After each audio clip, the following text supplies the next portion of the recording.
I have you now. They want to mess with my droid. They're going to pay for it. This is the way. You may fire when ready. Blow that piece of junk out of the sky! The way you're fighting, you wouldn't have lasted long. Hello there. Kenobi! The ability to speak does not make you intelligent. Bad Batch is back once again. We are getting Season 3, and it kind of came out of nowhere for everybody. You know, we had expected for it to be a late winter, early spring kind of series, much like it was last year, but the trailer just dropped. I mean, it came out of nowhere. There was a lot of hype. There was a lot of really cool stuff in the trailer, and so today we're going to sit down and we're going to dissect it bit by bit, talk about the big reveals, talk about where the characters are. It even looks like there may be a time jump in this season, and so that's going to be really exciting. We've also got a lot of news for you guys, and we've got a ton of stuff to get to, so we're just going to hop right into it. I'm not going to hop into this alone. I'm also going to hop into it with my co-host, the clone Colin himself, Colin Archer. Hey, that's a good name. I wish I had a bunch of clones, especially ones as cool as all of our best good friends in the Bad Batch, including Omega. They're all really cool, and I can't wait to see how this develops. We're going to have so much fun, so much adventure, and just a lot going on in this little bitty trailer. I'm really happy to get back into the Bad Batch. It's been a while since we've gotten some Star Wars animation, since last year, and the Bad Batch, when it first got announced, was a series that I was not super interested in because it was the A-Team in space. I was like, that's pretty cool, but they could have taken it in a lot of other directions. But now that we've gotten 2 seasons under our belt and we're headed into the 3rd one, it is a great piece of Star Wars that is informing a piece of the timeline that I thought was oversaturated, and it has proven to me it's not oversaturated. It's proven to me that we needed the information that the Bad Batch is giving us right after the rise of the Empire. Yeah, it's like we said in our previous podcast of the Bad Batch, this is a really tense transitional period from clones to conscripted stormtroopers. And at first glance, it might seem like there's not really any compelling stories in there, because we're talking about, from a human perspective, a really dark time in any history where these previous, weapons are discarded for something inferior. Right. And there's a lot of psychological goings-on with that we get to explore and see in this. Mm-hmm, and not many mediums offer a similar explanation or deep dive into what goes on in this kind of situation. Well, and that's what the Bad Batch has proven itself to be really good at, is doing the deep dive thing. I mean, we've got the episodes that some refer to as filler that are more kid-oriented, which is fine, because that's where this show should be, is entertainment. And then we also have some pretty tangible commentary on real-world problems in this show that's pretty impressive to be coming out of an animated show like that. I mean, you are seeing, like you said, the way that these clones are treated. This is obviously analogous to veterans in our own society. We see a rise of an authoritarian government in this, in a perspective that we hadn't seen other than in Revenge of the Sith. And so Bad Batch has been able to really broadcast some more mature themes than the Clone Wars had or Rebels had in a really easy-to-digest format for young audiences and for ourselves. Like, it is of all of the Star Wars cartoons, which I've seen them all, you've seen them all, that this one still feels the most adult, and it still feels the most intense, and I've really, really enjoyed that. Yeah, it really has. I mean, and exploring these themes is really important. You can tell that the showrunners of this are really tapped into Star Wars and history, history as a whole, history of the world. Mm-hmm, mm-hmm. Yeah, they absolutely are, and they've thoughtfully been making this universe and thoughtfully been introducing the Bad Batch characters into this time period so we can get a really good understanding of where the Empire is at. Because the Empire is not a done deal, it feels like, right at this time. Like, the Empire is a done deal. We know that because it happened and we have all the movies. But at this point, just through the trailer, and we'll talk about it here in a little while, some dialogue in that points to the fact that they can recognize that the Empire is still fragile at this point and that they are going to have to take steps to ensure its longevity. Right, yeah. And this is the end for these characters, but is it really? I mean, it's the end of the Bad Batch TV show. and we all love our characters. We all want to see something happen with Omega. There's another character we get to talk about. Right. That is really fun. And we know what her end is, but in so many other senses, I hope there is not an end for these characters. In the sense of, building off what you just said, we get in Star Wars, we get to see very different facets of the start of the rebellion. In Andor, we see Luthen Rails getting after what he's doing.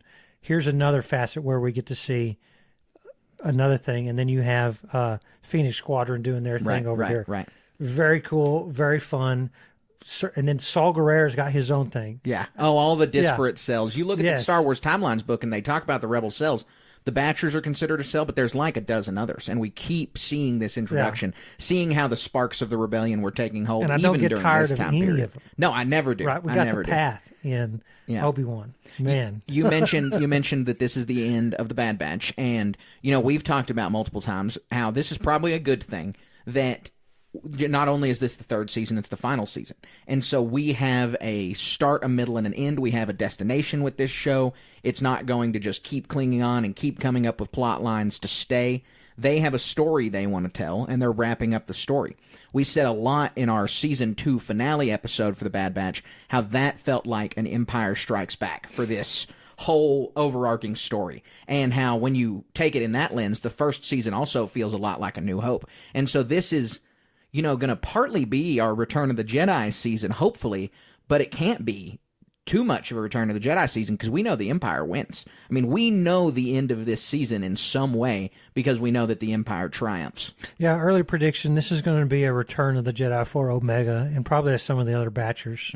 Right? Mm-hmm. But not for clones as a whole. Certainly not for clones as a whole. Maybe just and only some of the Bad Batchers. I mean, I've got my money on at least another one not making it out, if not more. Not more. Omega is the only character that I'm comfortable to say is safe. Right. She's the only one that I don't think they're going to get killed off, mainly because she's a kid. Right. And that's about the only reason I think that. Well, and again, she's a good character. Oh, yeah, she's a great character. She's a cohesive part to this team.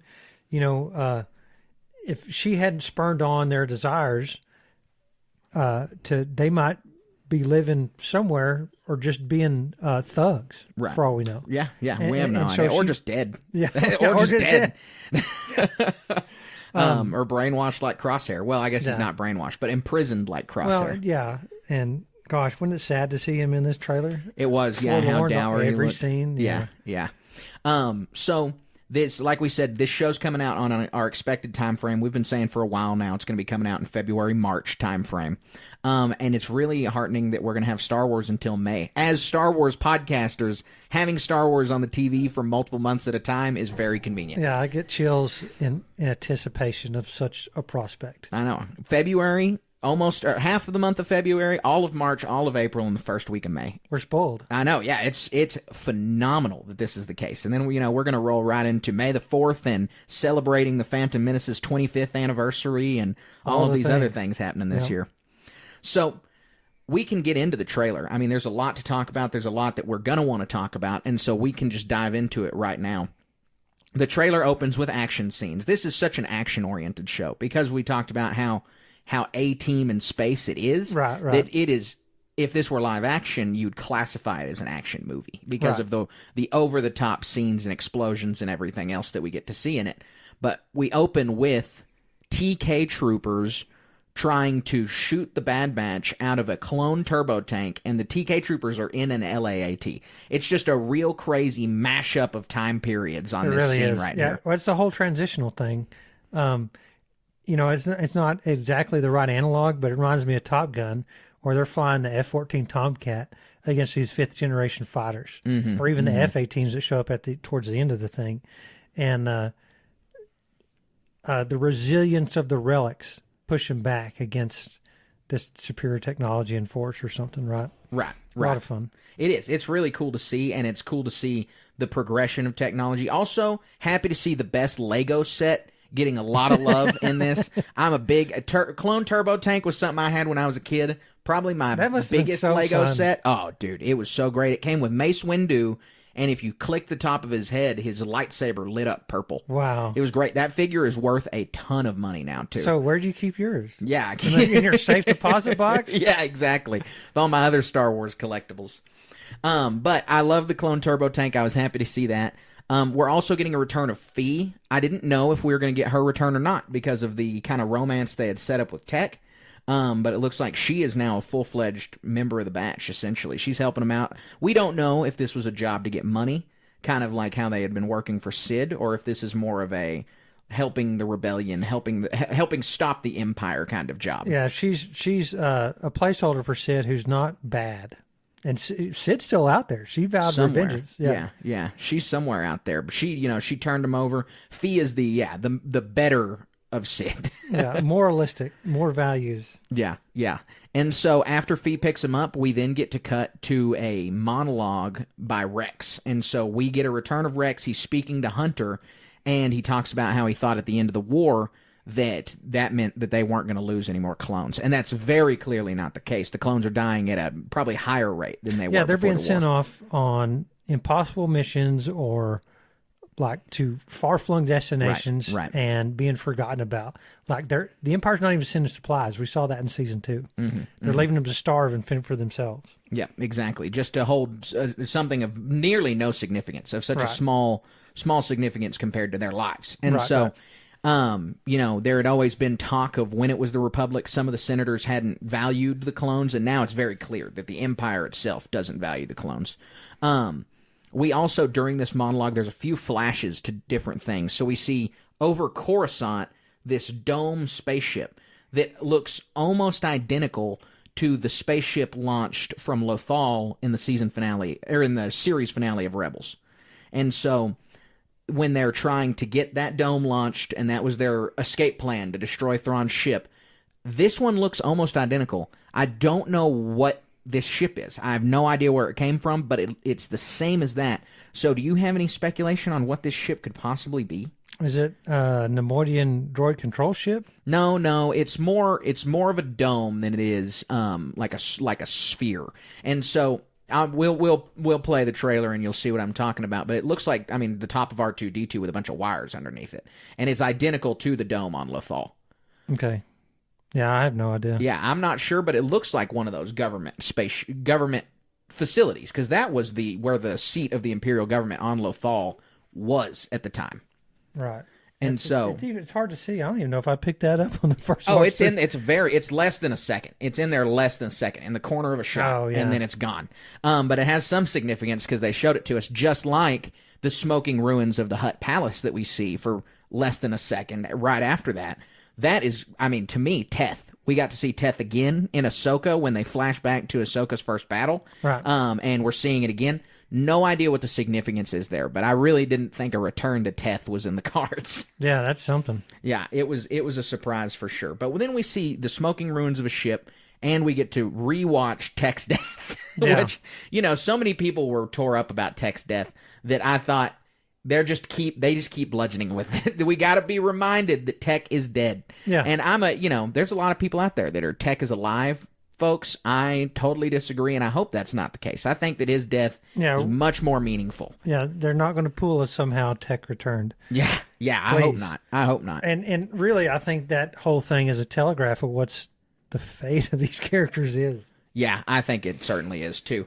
Rex is speaking with a lot of melancholy right here, and so I think that this may be towards the end of the show, not the very end, but closer to the end when this scene takes place, because we know at the time of Rebels, Rex he's not helping the rebellion. He's off on his own with just Wolf and Gregor, and they're, hunting for Jupas, and that's it. And so I think that something causes Rex to give up on the cause, and I think that may be around when he's delivering a speech like this. That we learn the reason. So we then, after Tech's fall, cut to a scene of a lot of civilians and different alien populations running across an open place where there's LAAT gunships parked, and then TK troopers just walking through this calmly. And so I wondered if you had any speculation on what this scene might be, because the TK troopers aren't firing into the crowd. They're not like executing a bunch of people and they're trying to get away. It's just the TK troopers are calmly walking in a military parade fashion, and then all of these people are screaming and running beside them. And so, do we think that the TK troopers are imposing some kind of criminal order here? Like they're trying to crack down on a system for whatever reason? Imposing a curfew. Yeah, it's just it's similar to that scene of the ones that saw the Zillow Beast in the last season. So that's what I want to say it is it's the Zillow Beast is back. Oh, but this time under the command of the Empire. Could be. That could certainly be the case. That's a good one. That's a good theory. It seems like one thing about all these Bad Batch is what there's 16 episodes. 15 in this one, and so there's Monsters of the Week, literally. There's filler episodes, and they might advance the plot marginally, and so I think this final story for that Zillow Beast is not off the table. I think it's something we can definitely see. Yeah, with it never coming up again, it kind of feels like it has to be resolved around this time period, and so. We'll see the completion of the Zillow Beast arc in season 3. I hope that we do. I was happy to see it show up in season 2 again. Right. So then we get, a reminder that the Empire is imprisoning Omega, and we see her. She has her own cell. She seems to be doing some kind of work for them, like forced labor. She's helping them. She got a different haircut. This is the main thing about the advancement of time, right? Right. They say she's been waiting for him a long time. And so I saw some people try to make some definitive statements on Twitter that, this takes place in 18 BBY. I'm not saying that's not the case, but we don't know when this takes place yet. We don't know how much time has passed since then. My question about that is, and I couldn't find a firm answer, is when do stormtroopers first appear in canon? And I'm not sure exactly when that is. We know that stormtroopers show up in the Tarkin novel. We know they are in the Lords of the Sith novel, and we know that at some point they show up in the Darth Vader comic that takes place right after Revenge of the Sith.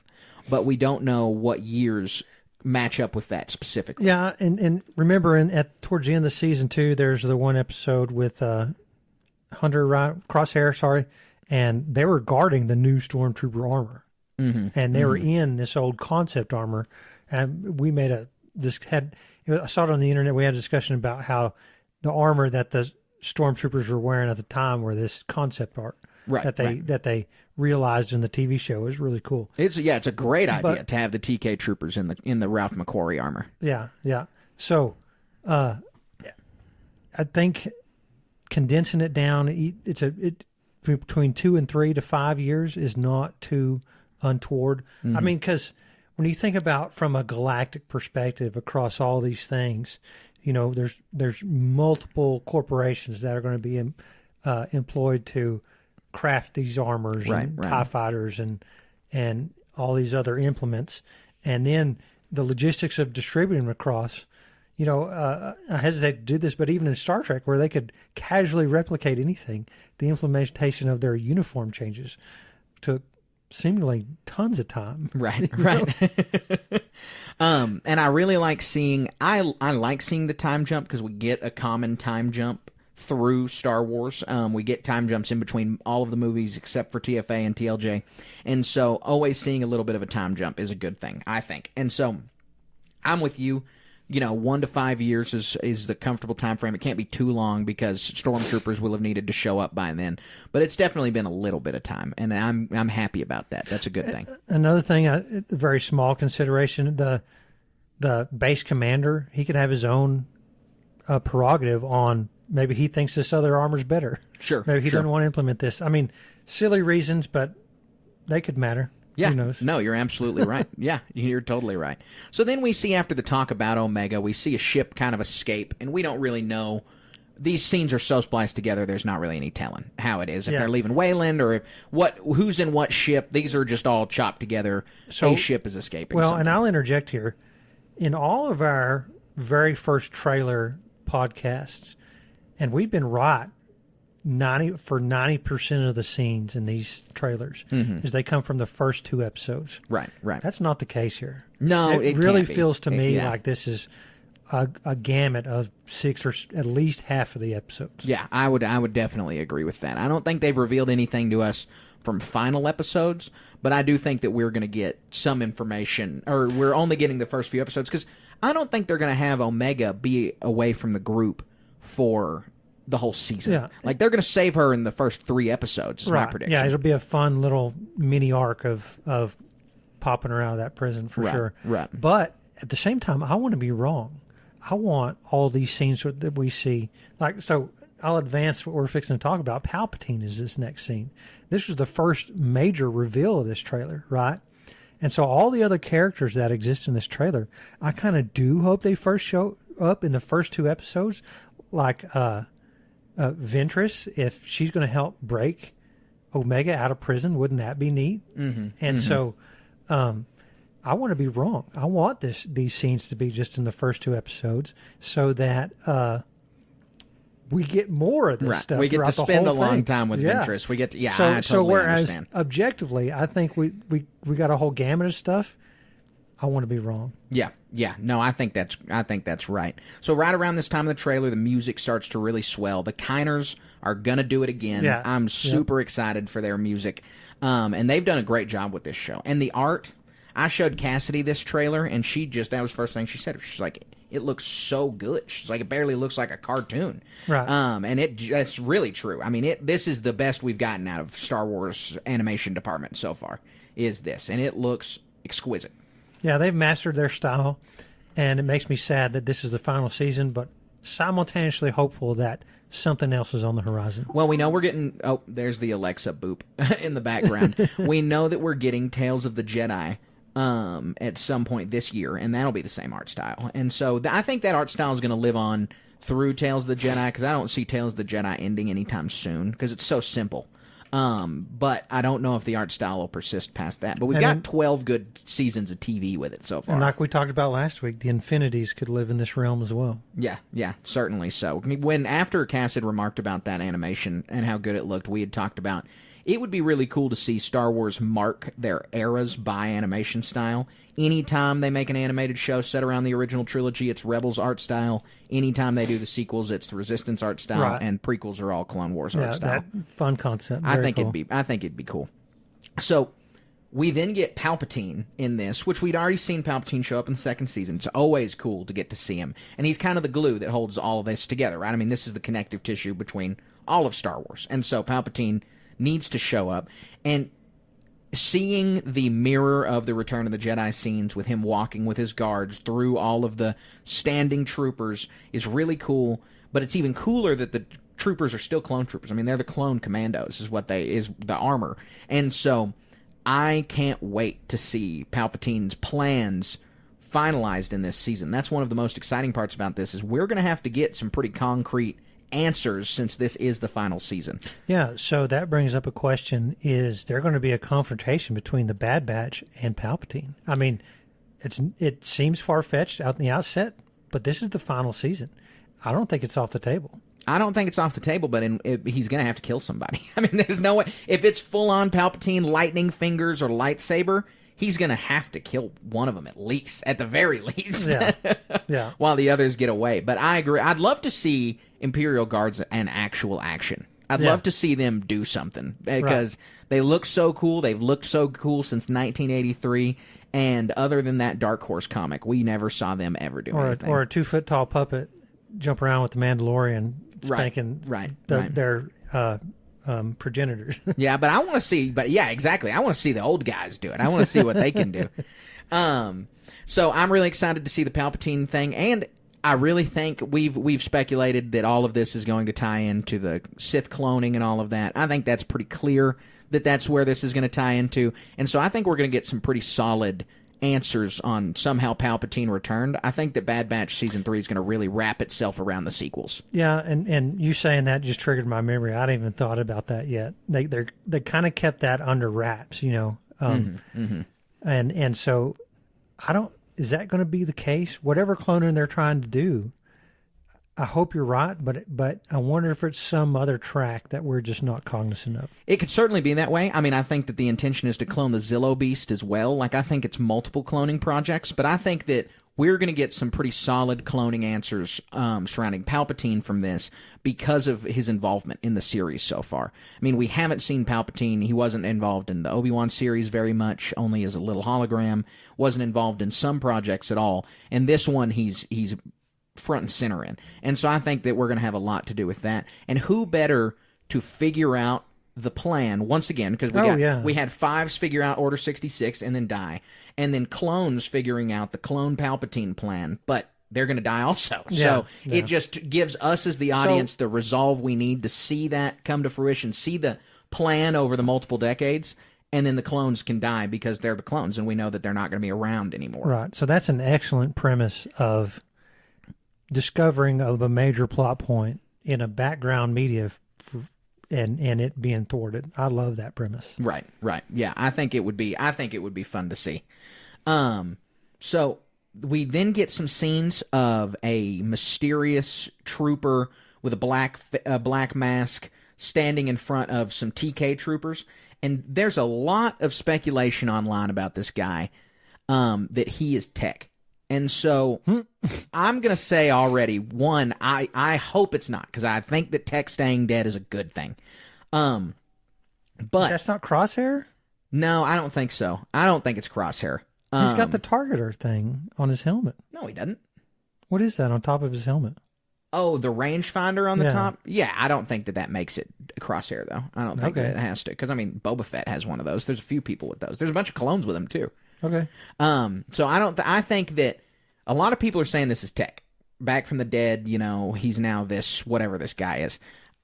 I'm not going to say that that's far-fetched because I don't think it's far-fetched. That's certainly something that would happen. I'm more wishfully saying it doesn't happen because I don't want it to be Tech. But I will also say that we saw in the episodes of Season 2, especially the Senator Chuchi episode, where there was that clone who was brainwashed and was shooting at the senator and was a sniper, a very ineffective one, but he was a sniper nonetheless.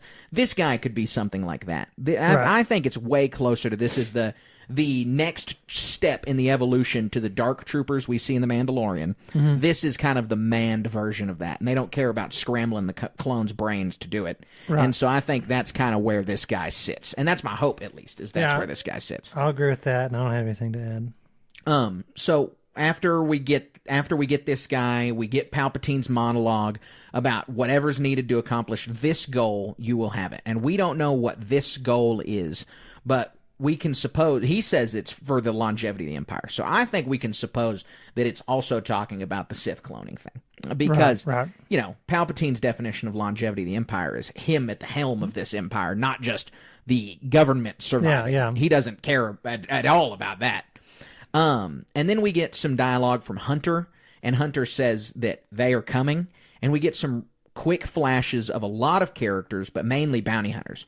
We get a flash of Cad Bane, we get a flash of Fennec Shand, and then we see a few different clone faces. And so I think that the way they're cutting the trailer is to imply that they are coming as referring to the bounty hunters, and I just don't think that's the case. This line is delivered in a way that's a little more serious. Like, I think that they're under pursuit as Hunter is delivering that line from something else. But it's cool to see the return of Cad Bane and Fennec Shand. I'm excited about that. Yeah, so this recalls the memory of what? Empire Strikes Back, with Darth Vader hiring all the bounty hunters, right? Right. Yeah, it's very reminiscent and so, of that. Go back and go out and get me the clones. So that further question is, Darth Vader going to be in this? I think that that's not an unlikely possibility. I mean, it's the final season. He's certainly kicking around in this time period. We know that.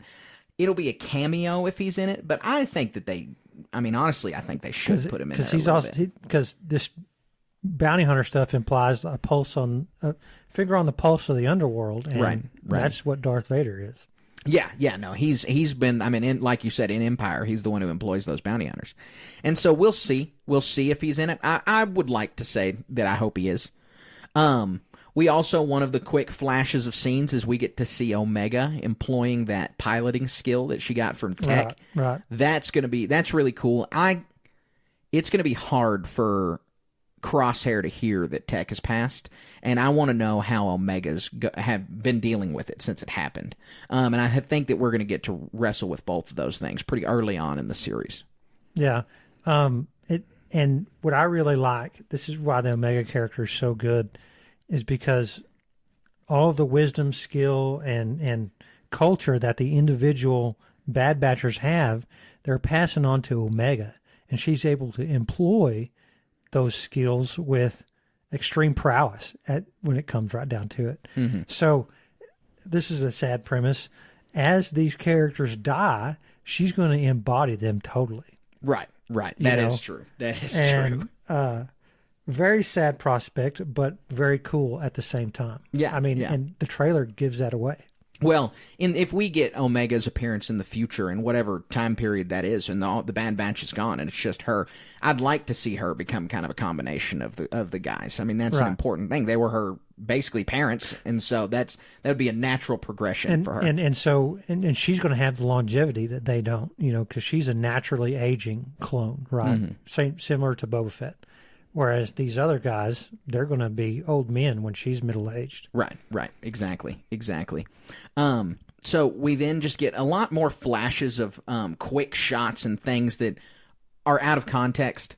We see a creature grab one of the Bad Batchers out, and then we see a really cool Arrowhead Inquisitor ship. I mean, we don't know if it's an Inquisitor ship. It probably is an Inquisitor ship, but it looks like an Inquisitor ship. Could be a bounty hunter ship, for all we know. But it looks, to me, it's got the dark side aesthetic, right? Yeah, with the black and the red engines, and so I'm hoping that it's something like that, a little more dark or Imperial oriented.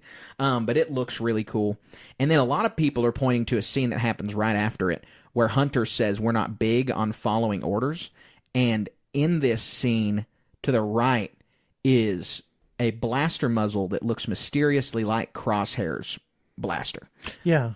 And I mean, this tracks, right? Because we're going to have this breakout of Omega. And, the flip side of that, it's easy to think of, a prison break is taking place, and it's going to be just the people outside of the prison exacting their will on whoever they're wanting to break out. But remember in season 2, it was Crosshair who sent out the distress call. And I really think what's going to be a fun aspect that is total speculation on my part, but other media where prison breaks happening, that this reconnection and collaboration between Crosshair, Omega, and all the other captured troopers, basically as fodder, is going to take place. And it's going to be a really fun, very cool exposition of this breakout between the collaborators causing a riot and doing the stuff inside, while simultaneously this breakout's taking place. Yeah. It's very neat. I agree with you. I think it's going to be really cool because there's going to be multiple missions going on at the same time. Always good when Star Wars does that. Yeah. Multiple missions thing. I think that, they didn't put this blaster muzzle in here thinking we wouldn't notice. They don't make trailers and then make mistakes like, we accidentally included the scene with Crosshair's blaster in it. They either want us to say this and then it's not that, or they want it to confirm that is Crosshair. Right. And so it's either a fake out, which I think is more likely, or it is Crosshair, which is fine. And it was revealed in the trailer, again giving evidence to the fact that this scene has to happen in 1 to 3 episodes. So that leads me to the question. I mean, for sure, it's beyond a shadow of a doubt that Crosshair is reuniting with the rest of the batch, right? Yeah, I mean, I think that's going to happen, but we always see the fact that they're at half strength. They're not at full strength. Someone's going to get left behind. If Crosshair gets reunited, Omega's still left behind on Tantus. Right. And we see her in that scene piloting that shuttle by herself. Right. And so she might make some kind of independent breakout. They'll make all of them very proud. I mean, that'll be... Yeah, they circle back with Fee. Oh, yeah, very cool idea. Yeah. So we see some more scenes kind of pass by. We just get a lot of... different choppy looks at some things and just too quick to tell, people being thrown out of gunships. And then the big reveal when you first watch this trailer for the first time, that if you didn't see it on social media, it's going to catch you off guard, because it caught me off guard. Yeah. So you hear Ventress's voice. Right. And it's kind of like, what in the world's going on? And then you get the scene of a new Ventress with hair using a yellow lightsaber to block blaster bolts. And the way that they cut it, they make it seem like Ventress is at odds with the Bad Batch, but it's very clearly not the case. They are in completely different backgrounds when that is happening. The Bad Batch are in this like red dust planet that looks like Mars, and she's in front of a blue rock wall. Right. And so it is so exciting to see her return. Yeah, chills as soon as that voice started coming over the speakers, man. I mean, she's a fan favorite character. She's so cool. She's been through so much. She's a deep character, and we never got to see her resolution on screen. They had intended to do that before season 6 got canceled. Yeah, what was her last scenes in the Clone Wars? Her last scenes in the Clone Wars was as a bounty hunter. She had she had helped Ahsoka during the temple bombing, and I believe that's the last time we see Ventress. And she's just off into the ether at that point, pretty much. Until we get the Dark Disciple novel published after they cancel the show. We get the Dark Disciple novel published, which was the 4-episode arc or maybe 6-episode arc of her and Quinlan Vos falling in love with each other and trying to assassinate Count Dooku. That book is phenomenal. It consists of Vos falling to the dark side and coming back to the light cool. side and all kinds of stuff. And so it is worth anybody to read that book because it's very fun. But we see Ventress's death in that book. Obi-Wan and Vos set her out to sea and sink in the bottom of a lake on Dathomir. Like it is vividly described that Ventress is dead and that her body has been wrapped and then put at the bottom of a lake. Okay. And so it's really crazy to see her return because she returned, and for about an hour, people got to scream and yell online about how they weren't respecting the books. And then Lucasfilm made a statement. They were like, hey, we know what we wrote. We know that our books exist. This lines up with the books. And so it's going to be really interesting to see somehow Ventress returned, how they're going to get her back. There's a lot of ways. I mean, one, she could just come back. They could make a very compelling reason on why she didn't die.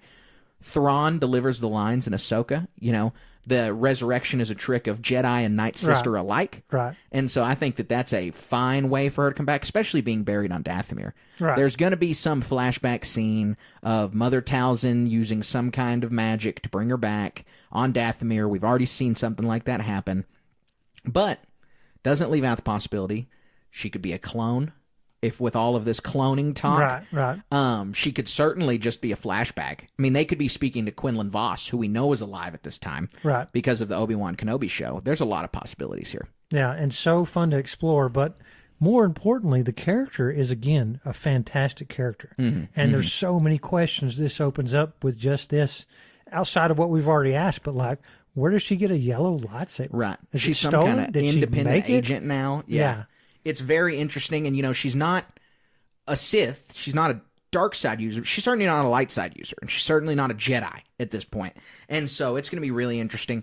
This opens up a whole host of storytelling ideas for the future of the universe, though, in a lot of crazy ways. I mean, there's potential she could run into Ahsoka later on in the timeline. Right. Old lady Asajj Ventress could meet Rey Skywalker at some point. So, if you watch the original trilogy, Yoda's sitting there saying, like, the last of the Jedi will you be? I know that's not exact quote, but there's Force users popping up all over the place now. Right. Between this and video games, there's a lot going on. There is a lot going on. I'm really hoping that her involvement in this story reunites her with Quinlan Vos, and we kind of see the path established by Vos and Ventress. And we see that concept that was explored in Kenobi and explored in the Survivor video game also pop back up in the Bad Batch, because that would be a really organic way for that to start, is if Asajj and Vos and the Bad Batch were involved in the beginning of the path. Yeah, it really would be cool. I mean, there's no reason why they shouldn't be, and that would be a really compelling story. Yeah, I think it'd be fun. We get to see Ventress charge at the end of this trailer, and that's really it. And she gives that one line of how she'd like to kill them, and so it is really exciting to get to see her come back, but we just have no idea. No one expected it. This was completely out of left field. I don't think anybody before the Bad Batch trailer came out said, on my bingo card, Asajj is going to be in Bad Batch Season 3.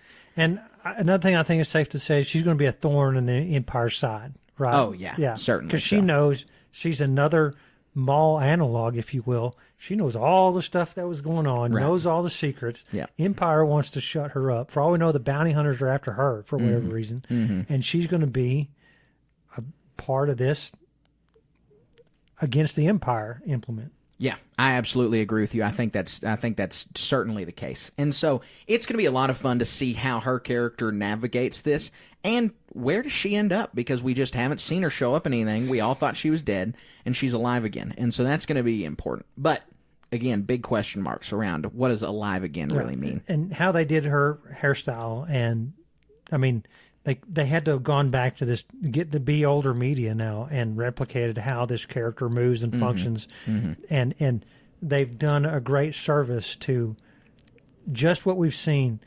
They have brought back to life, figuratively, this Asajj character in a very meaningful way that I am so looking forward to. Yeah, it's going to be a blast. I mean, this trailer left a lot on the table. We've got a lot that we didn't expect to show up in Season 3 that we're going to see in Season 3. I'm hoping to get a rewatch of Season 2 in before it premieres. And I need to read that book. Yeah, you got to read Dark Disciple for sure. Definitely got to read Dark Disciple. It's a good read. I suggest every Star Wars fan should read it. It's one of the best canon books they've written so far. Good. And so we're going to have a lot to talk about here in a month when it comes out. I know we're super pumped, and we're going to be doing the same breakdown, play-by-play episode we did last time. Last time we did, because the Bad Batch Season 2 is releasing alongside The Mandalorian, we would do every 4 Bad Batch episodes, was one episode of the podcast. Well, this time, we're doing each episode is its own episode, except for the first 3. They all premiere on the same day, so we'll do all those together as the one arc. Yeah, but every week, we'll be releasing a Bad Batch episode. Yep. I can't wait. Yeah, it's going to be a lot of fun. I'm so pumped. And a lot, and again, so little is revealed in these trailers. There's so much more cool things to see. Yeah, and, it's been since November that we've gotten Star Wars on the TV, and so it's going to be a lot of fun to see that. And then I think shortly after it finishes, we're going to get rolling right into the Acolyte in the summertime. June or July, we'll be seeing the Acolyte. Yeah. So it's going to be a lot of fun to be building up to that. It's a good year for Star Wars. And 15 episodes of Star Wars is nothing to balk at. Yeah, yeah. And then, gosh, the future's bright. It really is. Yeah, I'm pumped. So that wraps up the meat of our episode. That was our deep dive into talking about the Bad Batch trailer. I want to hear your thoughts. We both want to hear your thoughts. So you guys should reach out to us on Instagram, on the Discord, all those places to talk to us about what you thought of the Season 3 trailer. If we missed anything or if you've got any wild theories that you want to share with us. Yeah, we're eager to hear them. Our next segment, we're going to hop right into how the Force works, and we've gotten a very exciting question for you guys today. So we're going to hop right into how the Force works. That's not how the Force works. All right, Colin, so we have a pretty good question here today that I want to ask you first, because I haven't yet formulated my answer. The question comes from Phil, one of our new Patreon subscribers, and this question is, would you rather be an average person in the Star Wars universe or an exceptional person in the Star Wars universe? And I think that this question's about, the dangers associated with being those people. Yeah, so, gosh, I'm a normal person in my universe, but I'm exceptional among my peers. At least I like to think so. That might be a little bit arrogant, but I own a business. I get to do a lot of things that a lot of people don't, right? And so, what scale is this exceptionalism? Because I really like my life. I'm not some public persona, and I'm not a Navy SEAL out kicking butt somewhere. But from my perspective, I'm a normal person who gets to do a lot of cool things. So, I guess given the opportunity, but the flip side is, I need to be a Jedi. I can be a Mando. I can be a bounty hunter, right? And have access to really cool things. I mean, one of my greatest fantasies is I'd like to be on the Millennium Falcon and fly to a different planet and meet the species there and do some trades or whatever, what have you. But, even in that aspect, Han Solo, Lando Calrissian, they're exceptional at what they do, right? Right, being the greatest pilot in the galaxy. Being the administrator of Cloud City, being this notorious card shark, right? But for every Han Solo and Lando Calrissian, there's 10,000 other normal smugglers. Oh yeah, there's Greedos all over the place. You're totally, if I got dropped in the Star Wars universe, easily Greedo immediately. that's who I am. And so think about it in the context of farming exists even in and we don't ever hear about those guys. So I'll have you know, Galen Urso, very successful farmer. Yeah, to a point, right? An engineer too. So, if you own a starship in the Star Wars universe, you're an exceptional person by that alone. Because in effect, towards in a real human Earth comparison, you're probably a multi-billionaire. Right. Well, if you're yeah. on a starship. I think a lot of what owning a starship can be linked to is like owning a house in our like. And that's probably it's more an true. attainable goal Right. for an average person in the Star Wars universe, but it's not 50% of people. It's definitely lower than that. Like Right. it's a really nice house. No, I think owning just a house, owning a home. Okay. I mean, how many? I don't know the percentage of people that own a home in the United States, but I know the percentage of people that own a home in the world. That's definitely below 50%. Yeah, way below. And so, yeah, exactly. And so, like, just to own because you can have a really nice starship, or you can have a starship that we saw Like a the clunker. Martez sisters own, or you can have the Falcon. Yeah. And so, you can have like clunkers, but you own a starship, and that's a mark of success. Like owning a home is a mark of success in our universe. And Right. It's still, maybe just because you're a homeowner doesn't mean you're exceptional, but you're above the 50% line for sure. And so I think most average people in the Star Wars universe have not even been on a spaceship, is how it seems. Like most of the people on Tatooine or any of the people we see in Ahsoka's village, those people have never been on a spaceship before. And so even if we take it from a hero adventure perspective, you have just as much chance of, I want to join the military and make a difference. And next thing you know, a couple of rebels come and blow up your space station and you're just space dust, right? So it's even from a militaristic or adventure perspective. Luke Skywalker, he didn't even want to do this stuff. He was kind of thrust into it, right? Right. Yeah. I mean, he very likely, without joining the Imperial Academy, he wouldn't have left Tatooine either. And you could say the same thing for Rey. Do we have any indication that Owen and Beru Lars even ever left Tatooine? No. There's no indication that that's the case, except maybe that might show up in the Padme book trilogy, because I know that they're in that quite a bit, but I don't know. I haven't read that trilogy yet. So yeah.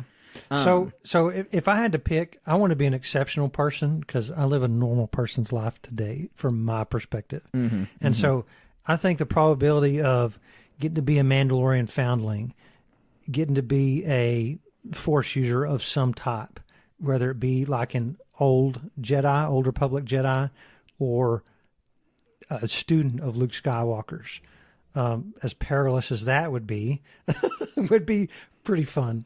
It's tough because are you born into the universe exceptional, or are you transported from right now into the universe and you get to be exceptional? Because with my current knowledge, I don't think I could possibly be a Jedi. Too much emotions, too tied to people, and I've not lived an ascetic lifestyle for 25 years. I couldn't just start all of a sudden living as an ascetic. Yeah. And so I think being a Jedi would be tough for something like that.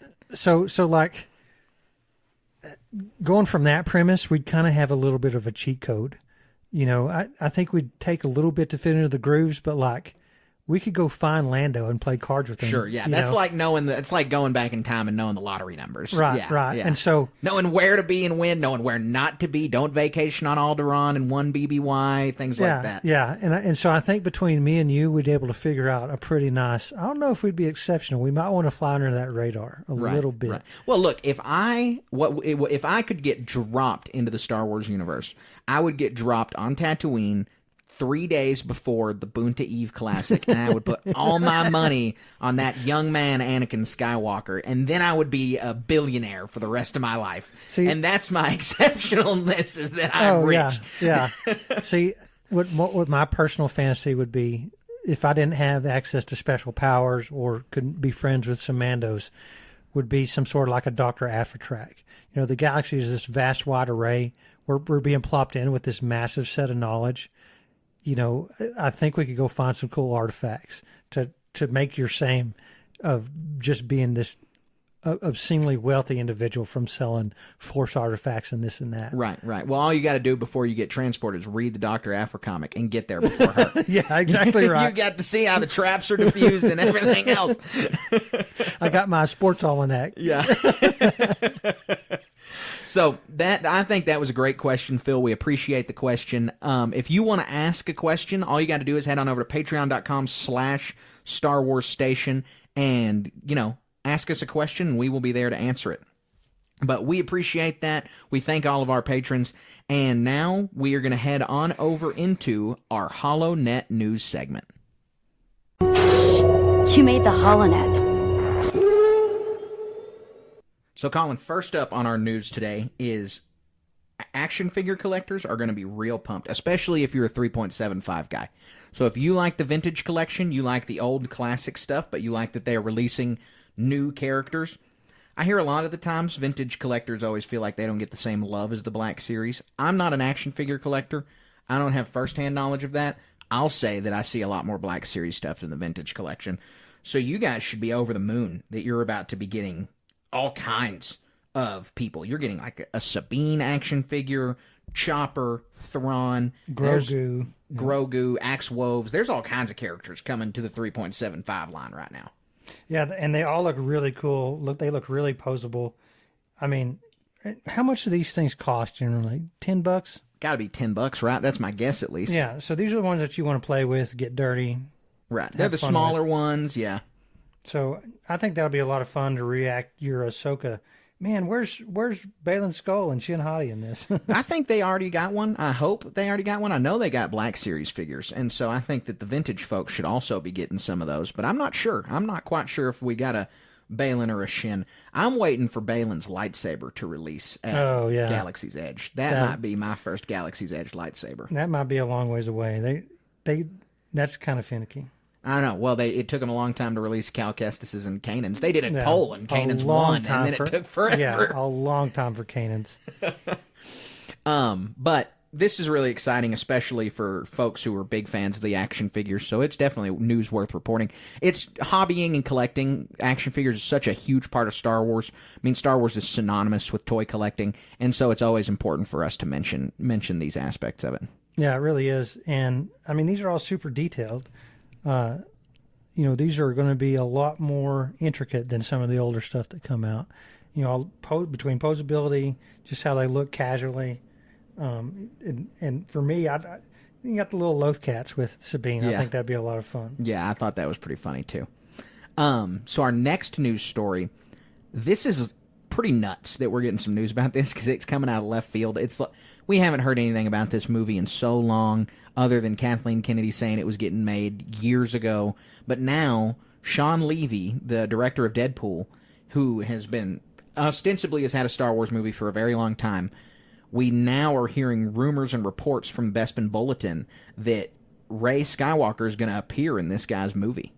Yeah, so I guess I had purged this from my memory. I forgot all about it. Right, well, I think most people have. It's like the Taika Waititi, Rian Johnson level of getting made. Like, it's just, they said it's going to get made, and nothing has ever been mentioned since. Yeah, and so where I think the limbo that these films exist in is waiting for these autard, I don't even know how you say that word, director, writer guys to come up with a tangible idea. Right. And we've harped on the $1 billion idea thing.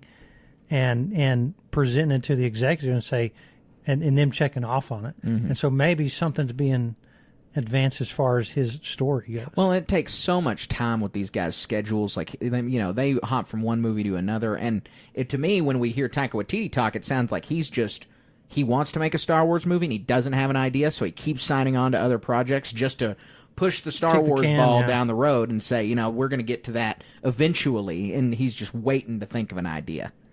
Yeah. And I'm not saying Sean Levy's the same way, but that's just, we haven't heard of something in so long. But the prospect of Rey showing up in his movie is really interesting since we're also getting the Charmaine Obed-Chinoy film.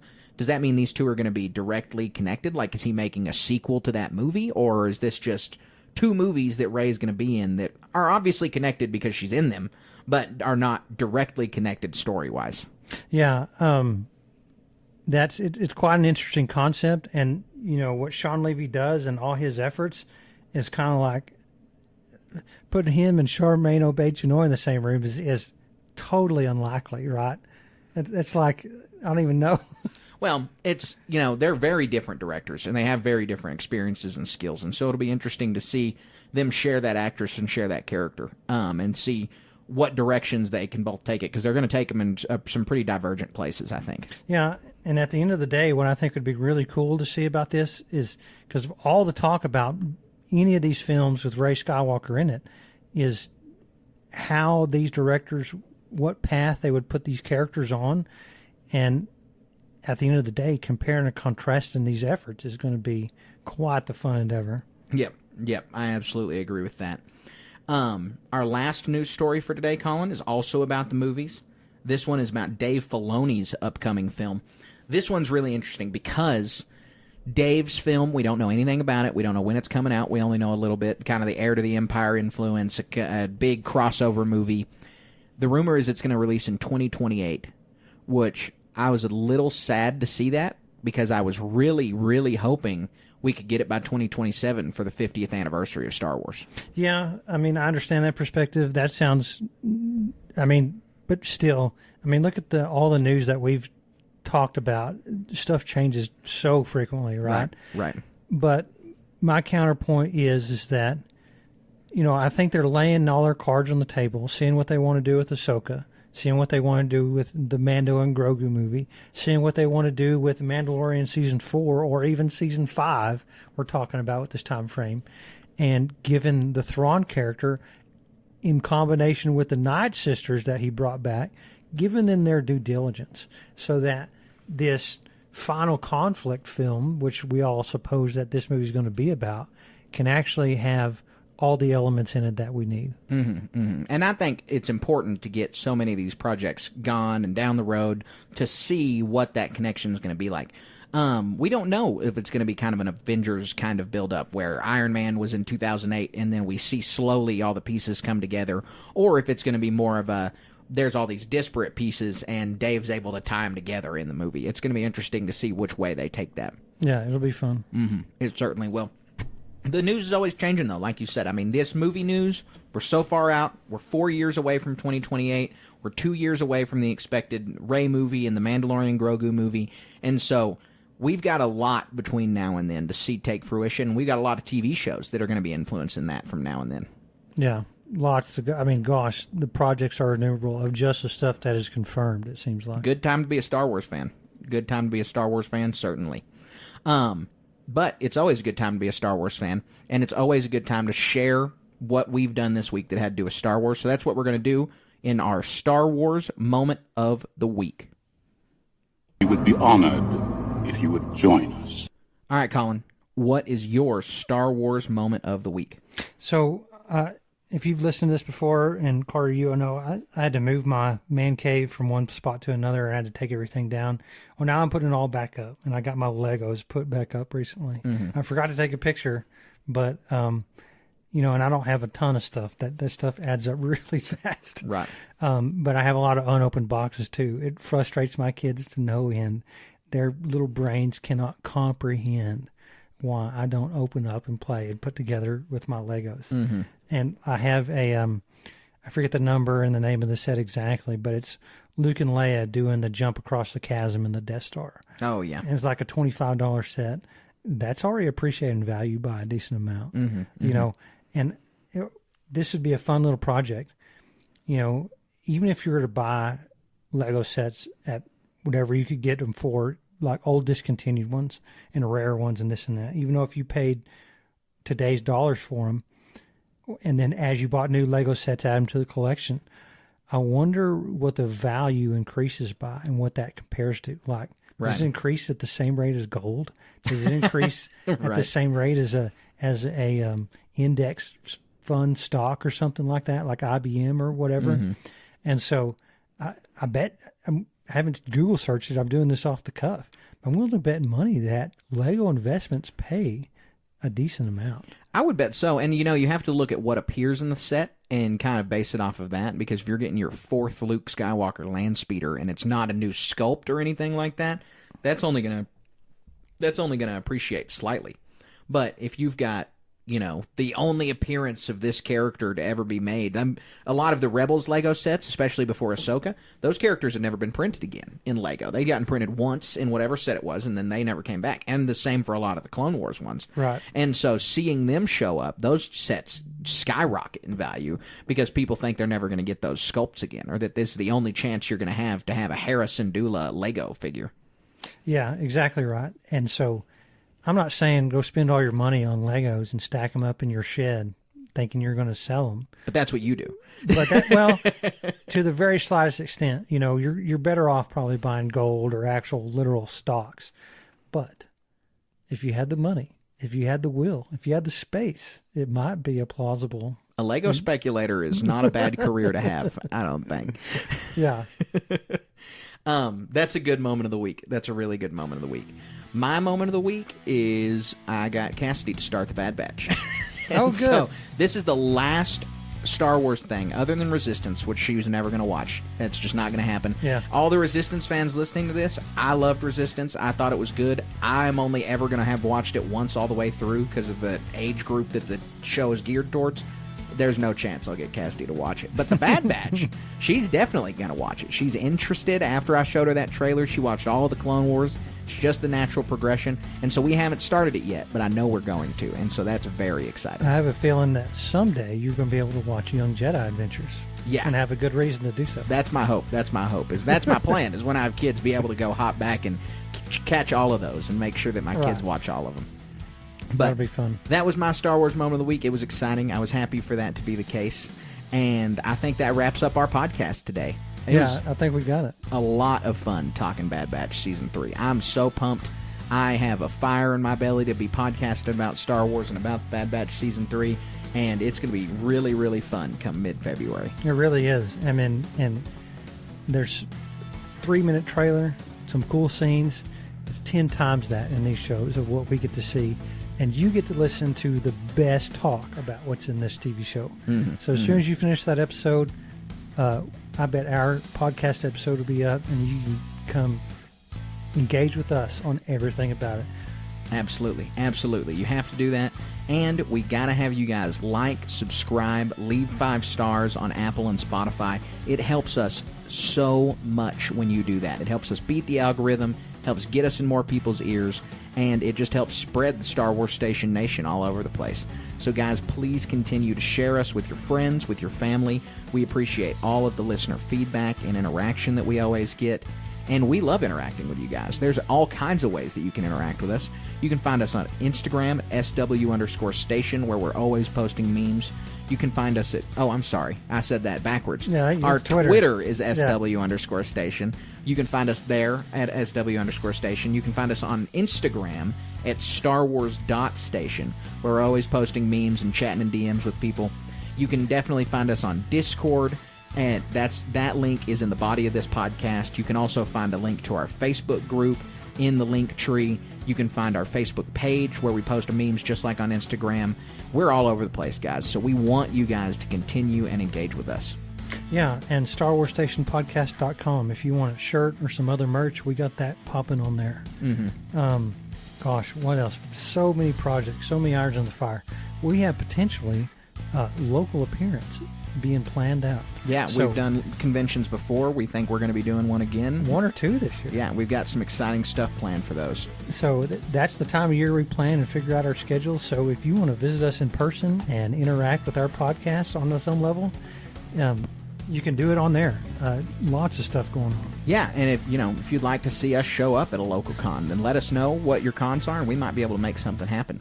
And don't forget to head on over to patreon.com/StarWarsStation, and you can hear all kinds of stuff over there. We've got other podcasts. We've got an RPG actual play podcast over there.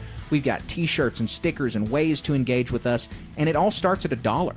So head on over to patreon.com/StarWarsStation and find the tier that works best for you, and we'd love to continue to engage with you guys.